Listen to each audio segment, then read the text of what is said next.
Hi, it's Phil from Delphi, and in today's video, we're going to show you how to replace a fuel filter on this 2021 Kia Sportage.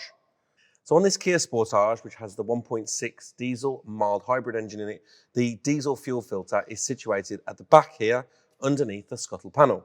Now, like most things on cars, they are fully visible but very difficult to access. We can't just slide the filter up because it sits underneath the flitch panel.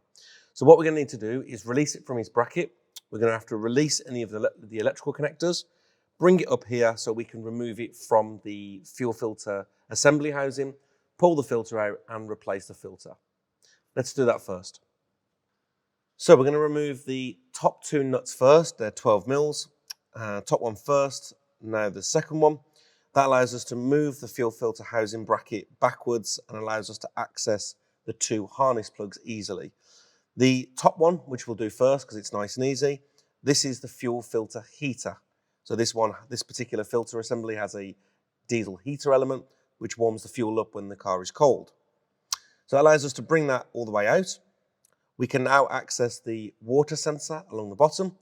We can first disconnect the plug and that allows us to bring it all the way through. Now, to get enough access to bring it all the way out, we need to release the two clips, which are the fuel line clips. We'll do the top one first, swing that bracket round, and then finally unclip the second one. And that's now given us full access to lift it up, out, to be able to access the fuel lines. Everything's off now. We can bring the bracket off, bring the filter, housing, and assembly all the way out.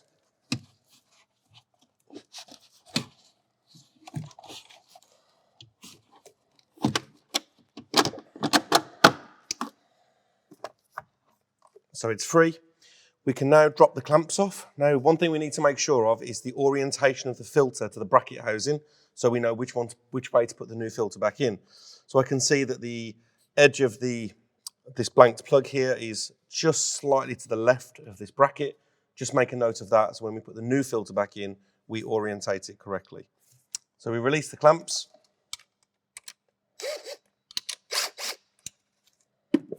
And that allows us to slide the housing back. Finally, we have to disconnect the electrical plug. So we just access the little tab at the back, lift that up. It's a little bit fiddly, and that allows us to slide off the electrical connector. We now be able to slide the housing off and release it. We can see that this one is where the water sensor is here at the bottom. Lastly then, let's disconnect the fuel pipes. Now, of course, there's going to be diesel inside these, so we've got rag ready. We've only got two pipes on this filter. We can see from the housing at the top, there is an in and there is an out arrow. So blue is in and black is out. So let's drop the out off first. So I'll basically pinch either side of the connector, rag underneath ready, pinch either side and then slide it off. Catch any fuel that comes out. Same thing again on the blue, pinch both sides and slide it off. These can be a little bit fiddly.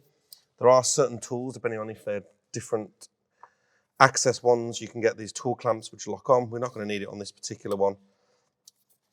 It's fairly easy to access. Last pipe then, you can see the fuel coming out there, and we can now remove the filter. So with the old filter, we're going to have to transfer the sensor from the old one onto the new filter. It won't come with it included. To do that is very simple. We drain the filter first, empty this into a suitable container, all the diesel out. We're then going to unscrew the sensor at the bottom. And we can see there, that's the sensor. Now, to refit is very simple. It's simply the reverse. We'll screw the sensor into the new filter, reconnected back into the housing and bolt it back to the bulkhead. Very, very simple. Right, filter housing and everything's back on. Some filters, you can pre-fill the filter with diesel, fresh diesel, obviously in the inlet, not the outlet, because it won't be filtered. This one I didn't do that because I had to turn the filter sideways to refit it and it would have all just spilt out. But if you have a drop direct in, you can do that. Now, because we couldn't pre-fill the filter, what we're going to do is we're going to prime the electric in-tank pump.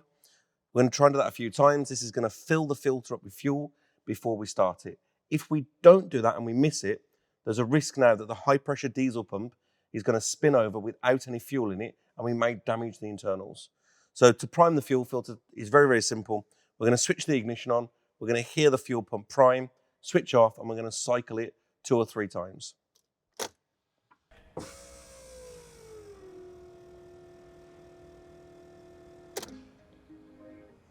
So once we've primed it 3 or 4 times, we can now go ahead and start the vehicle.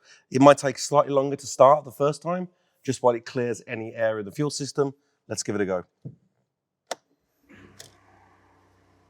Started first time. Brilliant. Thanks for watching.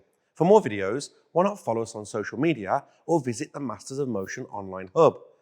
And for more expert-led courses, visit us online at the Delphi Academy. See you next time.